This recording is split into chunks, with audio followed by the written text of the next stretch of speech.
Chers élèves et chers parents, je vous fais cette petite vidéo pour vous expliquer comment va se passer l'enseignement à distance dans les prochains jours à venir, peut-être les prochaines semaines.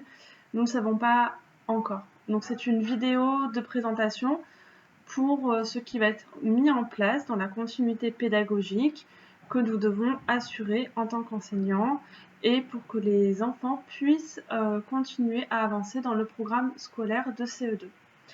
Alors, sachez tout d'abord que pour ma part, on va se concentrer sur les mathématiques. En l'occurrence, en mathématiques, vous savez qu'avec moi, c'est espace et géométrie et grandeur et mesure.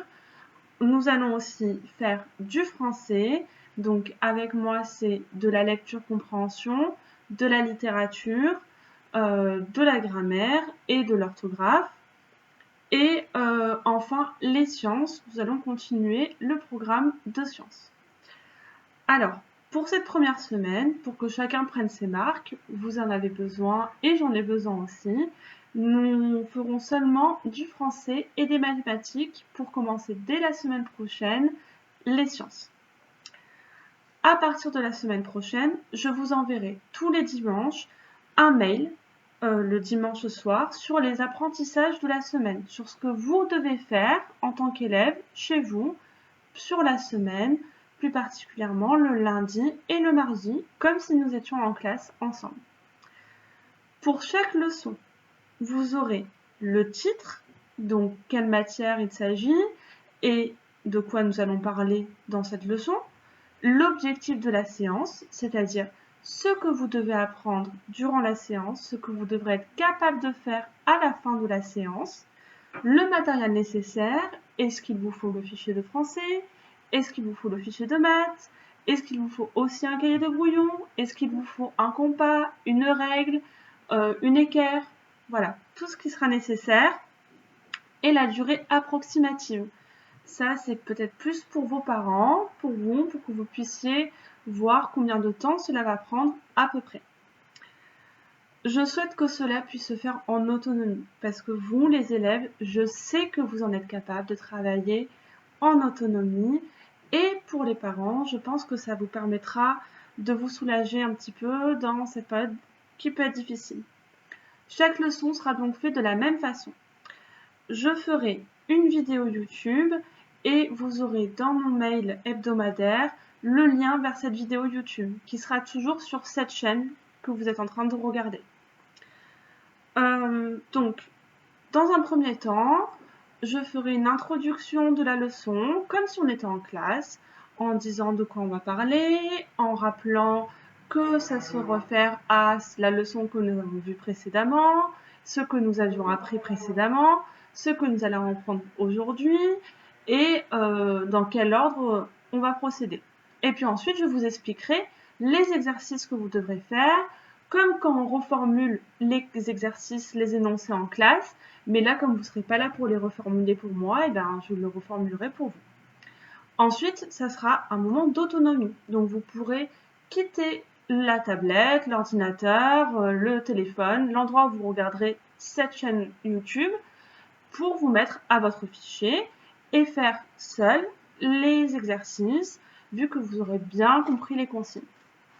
Quand vous avez fini de faire cet exercice, vous pourrez revenir sur la vidéo YouTube où je ferai une correction des exercices, une correction qui vous permettra de comprendre ce qu'il fallait répondre, pourquoi il fallait répondre cela, ce qu'on apprend en faisant tel ou tel exercice, et donc de vous auto-corriger. Je vous encourage à ce moment-là à prendre de vous-même un stylo vert et à corriger vos fautes, mais surtout à comprendre pourquoi vous avez fait des fautes. L'important, ce n'est pas de faire tout juste, vous le savez, l'important c'est de comprendre pourquoi on s'est trompé.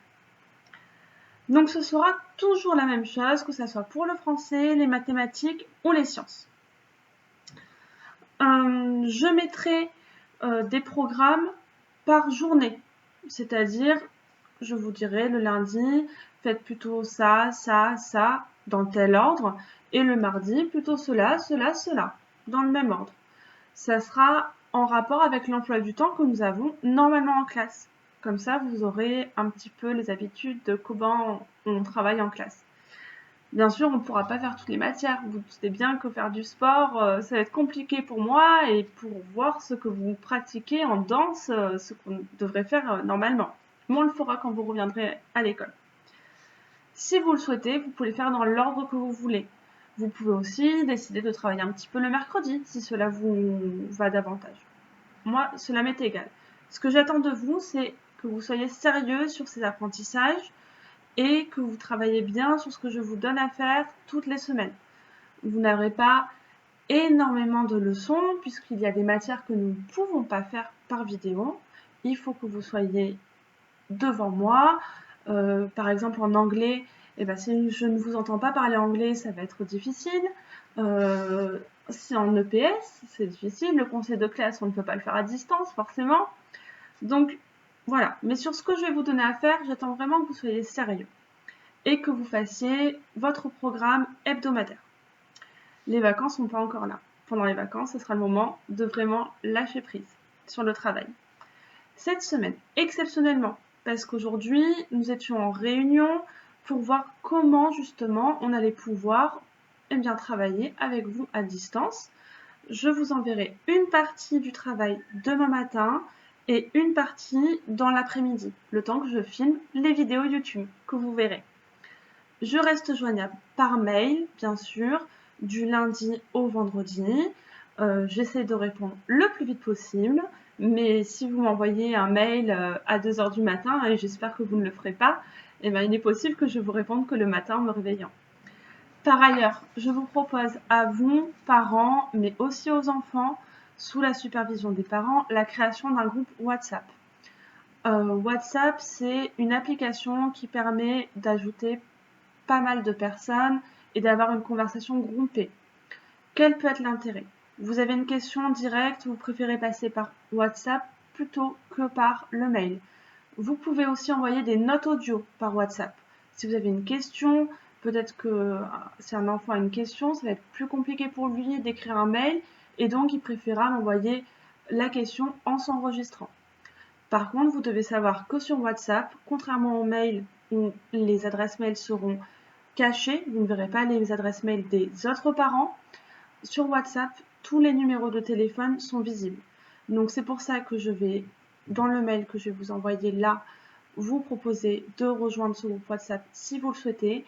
Et si vous le souhaitez, vous me donnerez le numéro de téléphone qu'il faudra ajouter.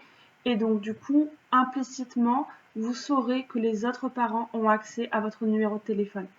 Pareil, si ce groupe WhatsApp est créé, vous aurez accès à mon propre numéro de téléphone. Je vous demande bien évidemment d'en faire bon usage, de ne pas m'appeler pour n'importe quoi, même si je reste joignable, et que ma plus grande envie est d'assurer la continuité du travail des enfants.